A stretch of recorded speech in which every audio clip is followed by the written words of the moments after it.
Bonjour à tous. Le contexte ne nous a pas permis d'organiser une cérémonie de vœux telle que nous l'aurions souhaité ce 6 janvier 2021. Malgré cela, il était important pour moi de venir vers vous suite à cette année si particulière entre la Covid-19, les élections municipales, puis les élections communautaires.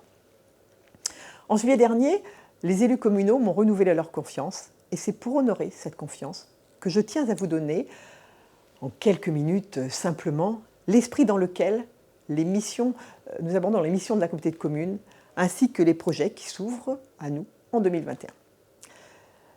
Cet esprit, je le résumerai en 3 mots.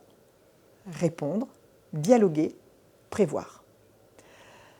Depuis sa création, la communauté de communes a souhaité répondre d'une part aux engagements pris par les anciens territoires, mais répondre aussi aux besoins des communes, défricher les besoins à une nouvelle échelle, et puis répondre de façon plus globale à un projet de territoire qui affiche aujourd'hui de belles réalisations sur de nombreux plans. En mars 2020, nous avons dû aller encore plus loin, répondant à la crise sanitaire avec un soutien, des adaptations de la communauté de communes dans un contexte de crise qui s'est installé. Je voudrais souligner à ce titre notre participation au Fonds territorial résilience, qui a permis de déclencher des aides remboursables jusqu'à 10 000 € pour pallier aux besoins d'urgence et de trésorerie de nos commerçants, artisans, TPE, auto-entrepreneurs. Sachez que ce dispositif est prolongé jusqu'en 2021 et notre service, bien entendu, reste à la disposition des acteurs économiques pour répondre à leurs besoins. Bien sûr, au-delà du champ économique, pendant cette période, la collectivité s'est réinventée en mettant en place des accès à distance.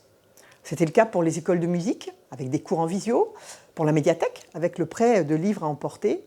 Et puis des services ont été maintenus, comme les déchetteries, l'ouverture des déchetteries et la collecte des déchets ménagers. Une réponse globale a pu être apportée sur ce temps de crise, et bien entendu, nous sommes prêts à le prolonger en 2021, selon les besoins qui apparaîtront.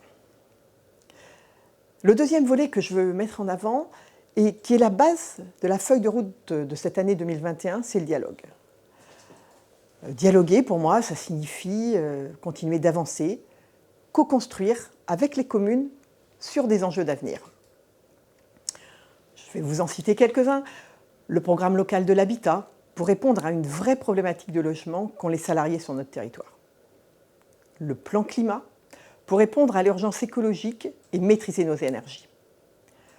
La réflexion sur la mobilité, dont le thème a été un sujet phare lors du travail sur le SCOT.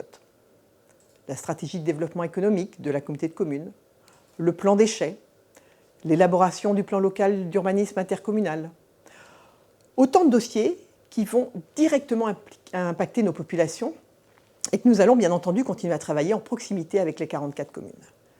Dialoguer, c'est aussi renforcer le dialogue avec les habitants de Sud-Vendée Littoral. Pour cela, nous avons un outil, le Conseil de développement. Il accueille en son sein des hommes et des femmes de tout horizon, de tout secteur. Alors, pour le rendre efficace, le Conseil communautaire a acté de nouvelles modalités de fonctionnement pour permettre à ses membres de travailler directement sur les 3 ambitions du projet de territoire, qui sont transformer le potentiel économique, conforter l'attractivité résidentielle et le dernier, s'engager pour demain. Cette évolution, elle a pour but de travailler collectivement, de façon constructive, en faisant appel à l'expérience et à la connaissance de chacun pour relever les défis, saisir les opportunités, servir au mieux le développement de Sud-Vendée Littoral. Si vous souhaitez vous y associer, et sincèrement je vous y invite, sachez qu'une assemblée générale du Conseil de développement est programmée le 4 février à 18h30 à l'espace Plaisance de Luçon, bien sûr, si les conditions sanitaires nous le permettent. Le 3e mot que j'aurai en 2021, c'est prévoir. Prévoir, ça signifie faire en sorte que nos moyens soient en adéquation avec nos ambitions pour asseoir notre stratégie de développement. En parallèle, toujours dans cet esprit d'améliorer nos perspectives, des réflexions sont engagées pour renforcer la capacité financière de notre communauté de communes. Identifier de nouvelles marges de manœuvre pour stimuler la capacité d'épargne, optimiser nos recettes, mettre sur pied un pacte fiscal et financier. Et bien sûr, continuer à maîtriser le niveau d'endettement de la communauté de communes. Prévoir, c'est enfin donner de la visibilité et des perspectives. Nous avons bien entendu la volonté de poursuivre un rythme d'investissement adapté pour mener à bien les projets structurants pour le territoire.